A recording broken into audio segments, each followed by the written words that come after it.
5 seconds. Start. Mr. Speaker Sir, we have been discussing the report of the Commission on the welfare of the backward classes during the last 2 days. I very well understand the feelings of the honorable members in the matter. I would like to say in this connection that the issue is not something new. It is not only a very old problem, but it is also a serious and complicated one. There is no doubt that the government can do a lot, but the most important thing is that there should be a change in the people's attitude. It is therefore very necessary that every effort should be taken to bring about this change. At the same time, we have to bear in mind that this is not a question concerning a single party or government. It is a national question. I would like to remind the honorable members about the several steps taken by the government in the past to improve the lot of the backward class people. But in spite of all these steps, there has been no change in the people's attitude. It is therefore clear that our efforts were not enough and that we all have to get together for a greater effort so that a change in attitude is created in villages, cities, and in fact in the entire society. I have read in newspapers that at times the backward class people are oppressed by others in some parts of the country. This really indicates the sorry state of affairs.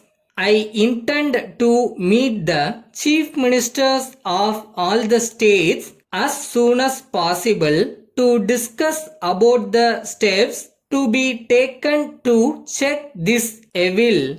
Some honorable members have rightly pointed out that such indicates are a blot on the face of the nation. All of us have to get together and see that no such incidents take place anywhere in the country in future.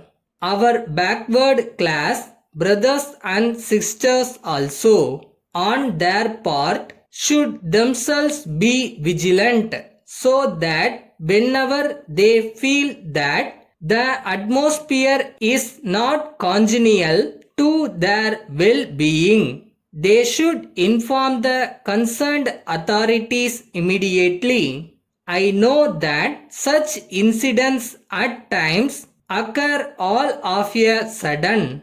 It should, however, be possible for the local people to come to know of it at the earliest possible time so that they can give advance information about it to all concerned.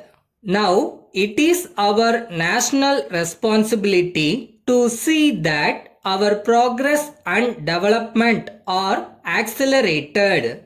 There is another aspect of the question that has been highlighted in all reports of the government. Even though several programs are implemented for the welfare of these people, their benefits do not reach the poor and the needy. We want to pay special attention to see that the benefits of these programs reach the backward people and also to find ways and means to do this. With these few words, I have very great pleasure in recommending the report for favorable consideration of this house.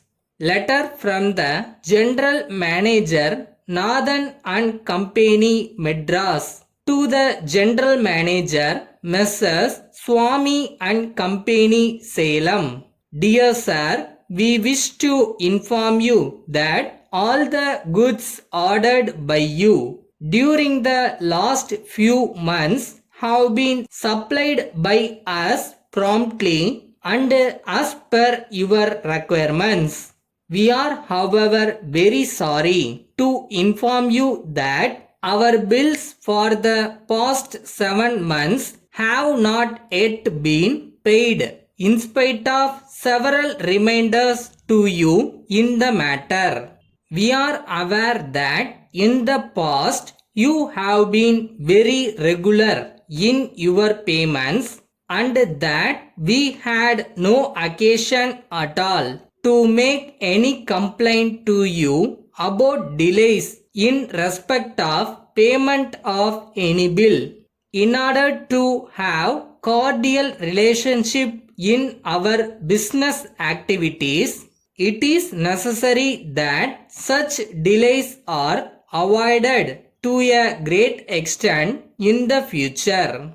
As you will be very well aware, our business will be very much affected if we do not get our payments in time. We are therefore sending our assistant manager to meet you in person next week in order to discuss the matter and solve your difficulties, assuring you of our best services at all times. Yours faithfully.